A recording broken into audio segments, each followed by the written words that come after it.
Good morning and welcome into Valley News Now. I'm Adam Shalafu, and today I am joined by Ashonti Ford live from Washington, D.C.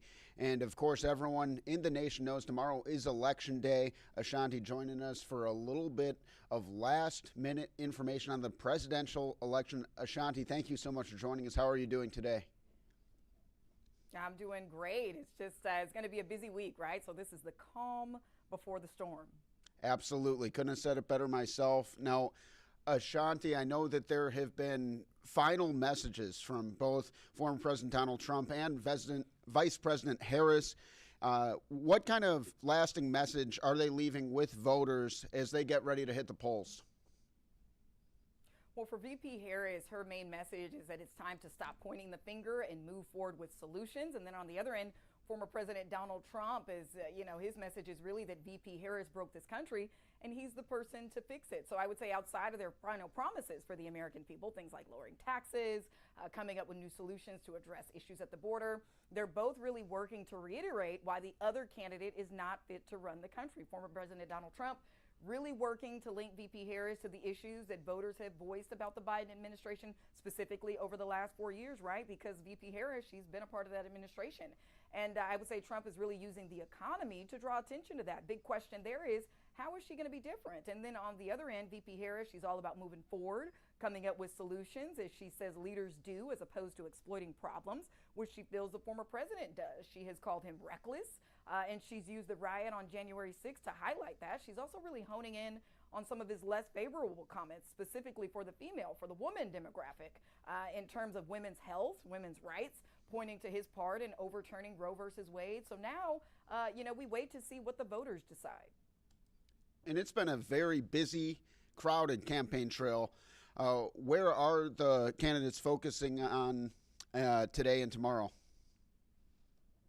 Busy and crowded is absolutely correct. Right now, the focus, though, is on Pennsylvania and all 19 of those electoral votes, right? Every vote counts, especially because I know a lot of people are so glued into these polls. And I know I say this all the time, but I'm just going to say it again. Polls don't equate to votes. People do.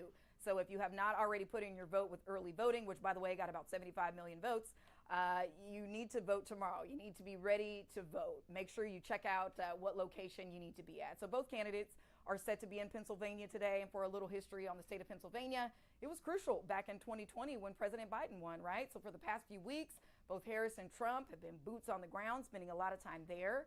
I would say a huge focus in Pennsylvania and really just across all the states is voter integrity, making sure the final voting process is smooth. I know a big question for everyone, even us here in the newsroom, is when will we know?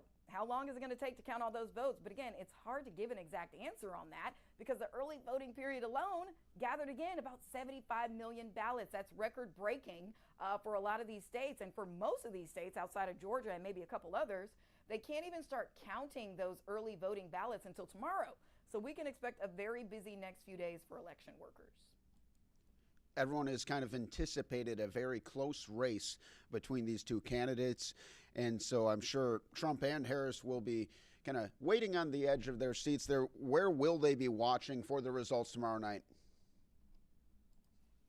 Yeah, we're all on the edge of our seats, right? Us here in the newsroom, I'm sure in your community, this has been a very controversial presidential season. And I have to say, in terms of preparation, I'm not sure what it's like there.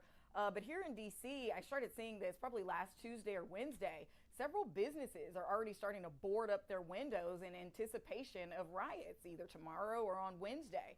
So safety, I would say, is the number one priority for us here in D.C. and then across the nation, voter integrity, right? But in terms of where each of these candidates will be, Vice President Kamala Harris, she's actually going to be not too far from here in D.C. at Howard University. The former president, he's going to be in South Florida at the Palm Beach Convention Center, which is not too far from his Mar-a-Lago residence. And I would say, for the past several weeks, both Trump, Harris, and their running mates have been boots on the ground, hitting multiple states a day. And this is all about reaching as many demographics, right? As many people as possible. And this includes those undecided voters who we've been talking about. I know last week, I think the undecided voter percentage was around 25%.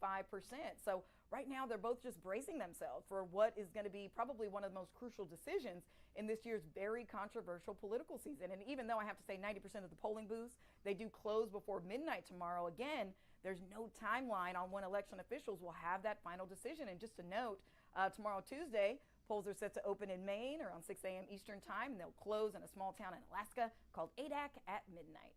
Very busy next 36 hours. Absolutely is. Ashonti, thank you so much for joining us this morning. Is there anything else you'd like to share with us before we let you go? Well, I'm getting up early, going to sleep early. So, I know being on the morning team, I know you're doing the same. So just make sure you're nice to yourself and get plenty of rest and have your coffee in the morning. I got it right here, Ashonti. Thank you so much. Have a great day. Great to talk to you again. And good luck with your coverage. Thank you. Thank you all for joining us on Valley News Now. That's all the time we have for you. We'll see you next time.